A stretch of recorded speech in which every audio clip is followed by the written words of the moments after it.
Hey, you guys, I hope everything's working out for you. I hope you're getting a lot of sunshine, playing a lot of family time.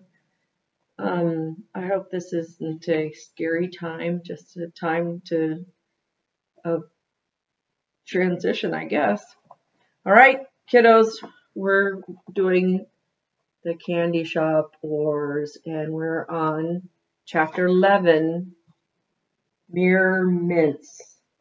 To me, this is the most terrifying thing, seriously. I couldn't. I just couldn't. Okay. Summer and Pigeon crouched beside a white box cake on the jogging path about 20 paces from Greenway. Summer had purchased a mint chocolate chip ice cream cake from the Sweet Tooth ice cream and candy shop earlier that afternoon using money from the little yellow safe on her bedroom shelf. The cake was now resides in her freezer, bundled in a plastic wrap. The, the point had not been to get a cake. The point had been to acquire the box. A round mirror rested on the bottom of the box and the reflective side facing down. The diameter of the mirror was almost too great to fit, even though the box had held quite a large cake. Pigeon had furnished the mirror. In the bathroom that he shared with his younger sister, a round medicine cabinet hung on the wall.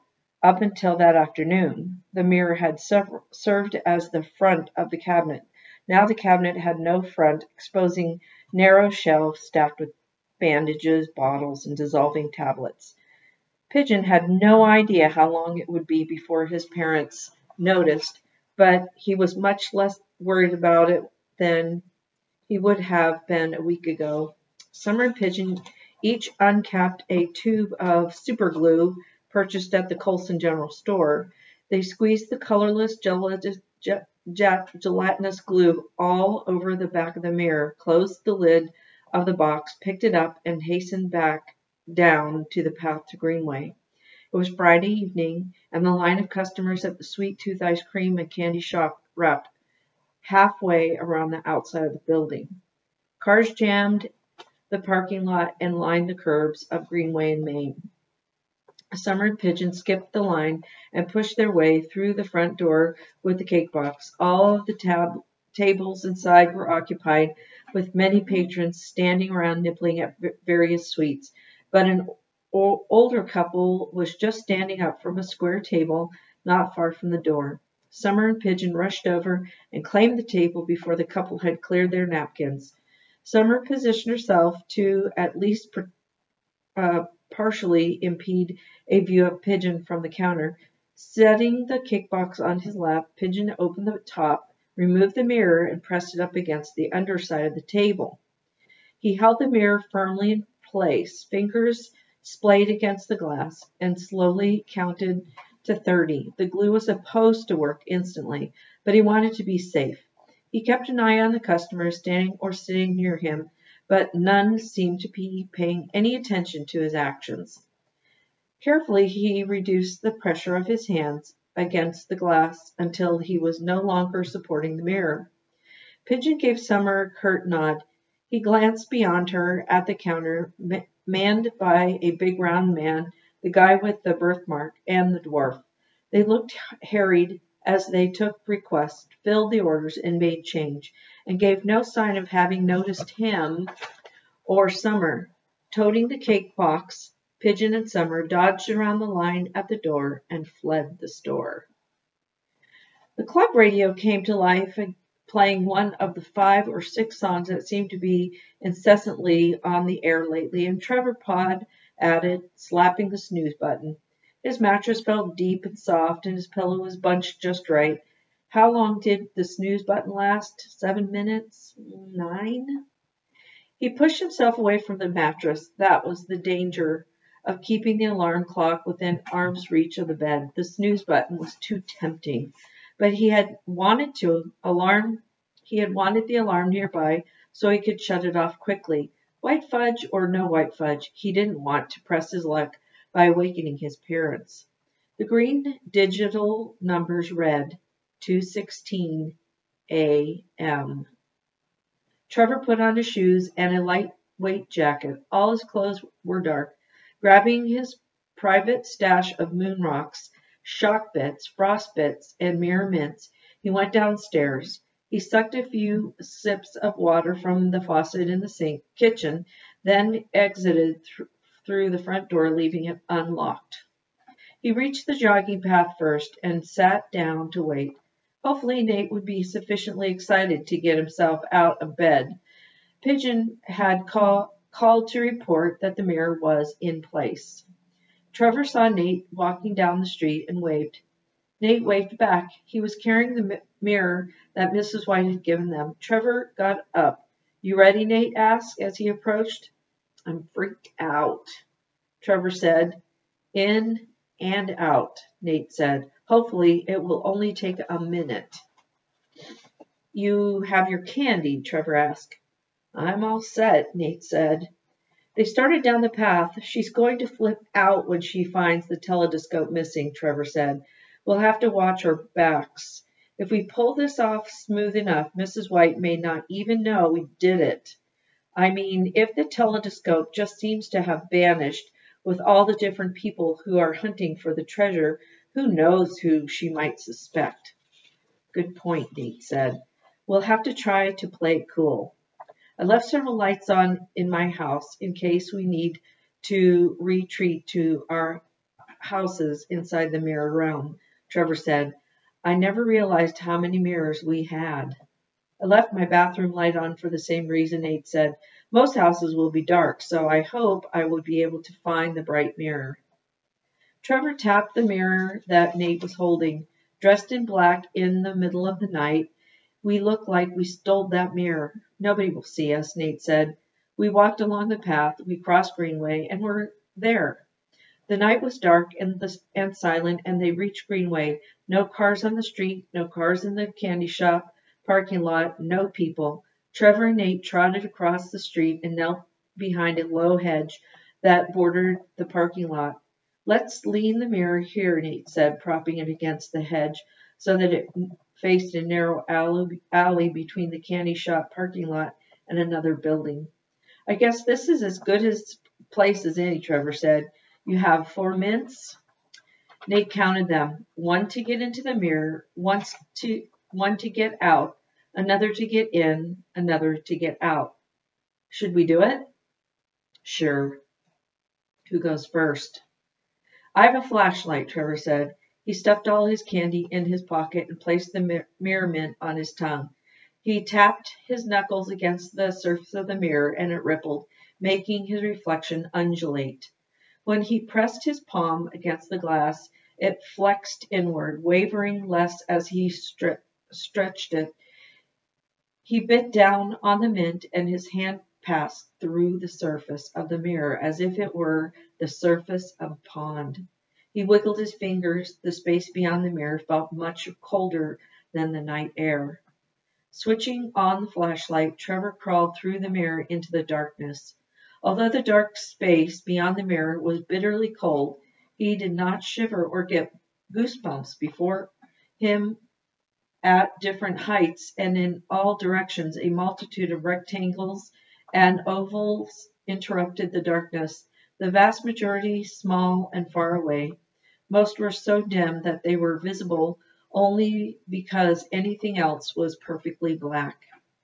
Turning back to face the mirror he had just crawled through, Trevor found himself staring out at Nate, illuminated by the pinkish glow of streetlights. Although he could see Nate fine, none of the lights spilled through to brighten the darkness. Trevor waved, and Nate waved back. Nate put a mint in his mouth and entered. The glass rippled as he passed through. As soon as he moved beyond the mirror, his body lost all color and was visible only as a silhouette against the dim background of the alley. "Welcome to Wonderland," Trevor said. "Is your flashlight on?" Nate asked. "Yep," Nate said. "I don't think lights shine here." "We could see the mirror," Nate said.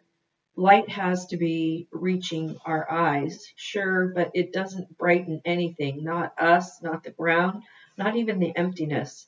Maybe there's nothing to shine on, Nate said. We're reflections now, which sort of means we're nothing.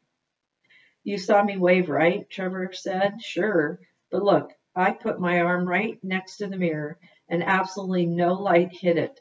I bet reflections are only visible from outside a mirror. Trevor reached out and touched Nate's arm. At least I can feel you, and I can see your outline when you're in front of the mirror. Touch the ground, Nate suggested. Trevor crouched and ran his hand over the hard, smooth surface.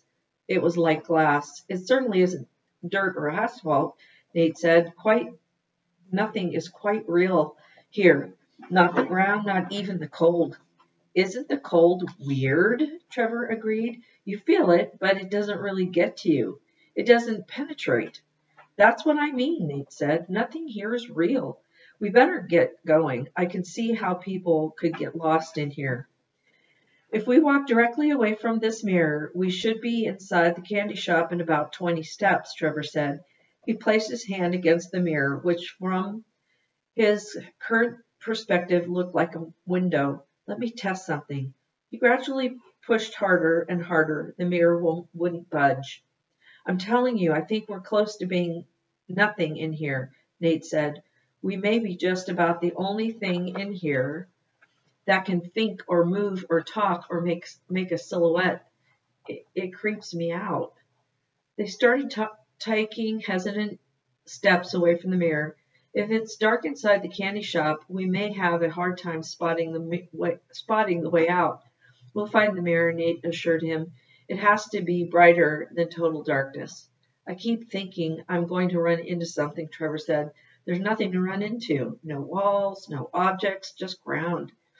What if I run into the backside of a mirror? Trevor wondered. I guess that's possible, Nate said.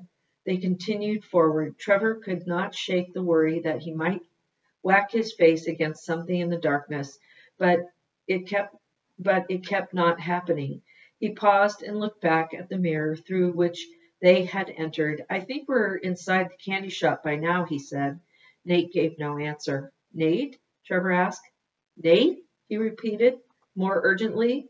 Nate, exhausted, exhaled loudly. Sorry, he said. Try holding your breath. You never run out of air. It seems like you will, but the point where you actually need to take another breath never comes.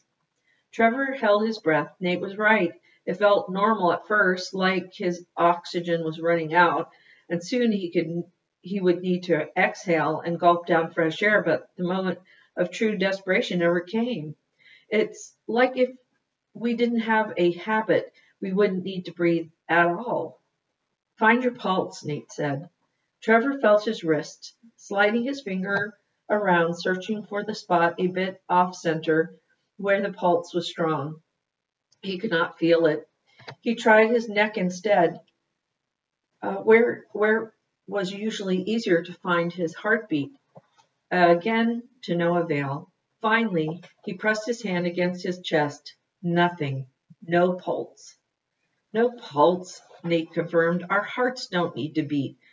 We breathe only out of habit. No wonder Mrs. White said we could get trapped in here forever. This is definitely not the place I want to spend forever, Trevor said. Window shopping until the end of time, Nate said, roaming from mirror to mirror like a ghost. They were talking fairly quietly, but Trevor lowered his voice even more. You don't think our voices are carried through the mirrors, do you? I doubt it, Nate whispered, but we should probably be careful just in case. Trevor spotted a less black circle floating in the darkness at about the height of his waist. Do you see that? Trevor asked. What? Over there. Follow my voice. Oh, genius, good eyes. That has to be it. Leaning over the circle, about the size of a medium pizza, Trevor could fairly discern the white and black checkered pattern of the candy shop floor. He could also make out some chrome table legs and chair legs. Trevor placed a hand on the circle. Feels solid. Should we go through? Stand on it, Nate recommended. Then you'll land on your feet instead of on your head. Think it will hold me? I think we're nothing right now. It will hold nothing. Come help me balance, Trevor said, laying a hand on Nate's shoulder. He got one he got one knee up into the circle, then lifted the opposite foot, and in a moment he was standing on this dim disk. Should I go for it? You didn't see any sign of anybody. Just our moms trying to break in and steal fudge, Trevor said. Nate chuckled. Okay, I'm going to stop there. So they made it through the mirror realm and into Mrs. White's candy shop underneath one of the tables. And let's see, they might trip some kind of alarm system. Who thinks they're going to get caught in there? We'll do the second half next time. Bye.